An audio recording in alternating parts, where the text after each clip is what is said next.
Regardez, le sapin de Noël est là et sous le sapin, plein de bouquins. C'est en tout cas ce qui se trouvera sous le sapin de Noël de notre Sandrine. Ah, j'aimerais bien. C'est vrai, petit message à la famille. Mais c'est vrai, mais tu en as déjà tellement, non? Oui, C'est comme vrai. Audrey, là, notre chroniqueuse, elle a. Toi, tu as autant de livres qu'elle de chaussures.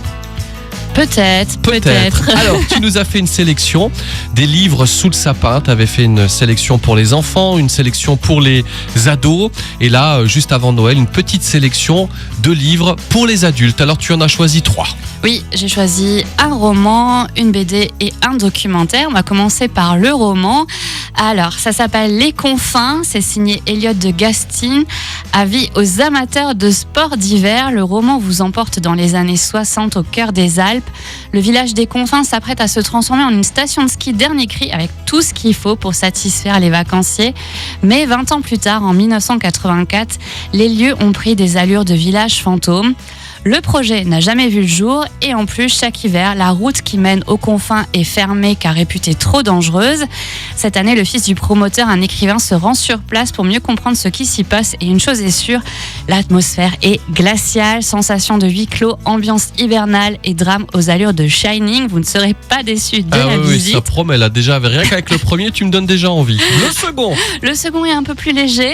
C'est une bande dessinée. Faut pas prendre les cons pour des gens, d'Emmanuel Rezé et Nicolas Rouault. Tous les jours ou presque, on est confronté à des situations absurdes, n'est-ce pas?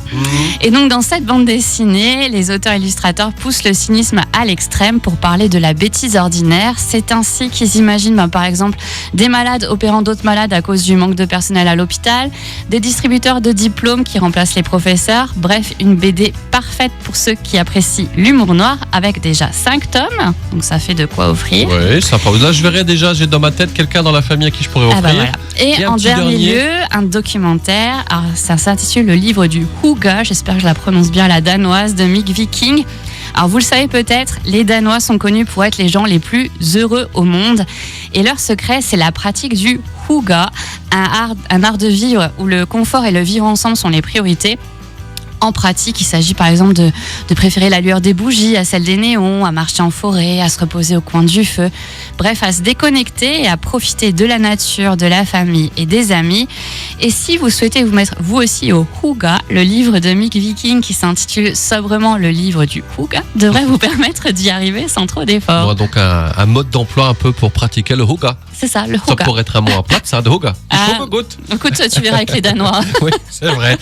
Eh bien, ma chère Sandrine, au nom de toute l'équipe, je te souhaite un joyeux Noël, de belles fêtes. Merci de venir nous voir tous les jeudis pour nous faire partager ta passion pour les bouquins. Je suis sûr que ça sert à pas mal d'auditeurs. On t'embrasse très fort et plein de bisous la petite. Plein de bisous et joyeux Noël à tous les auditeurs aussi.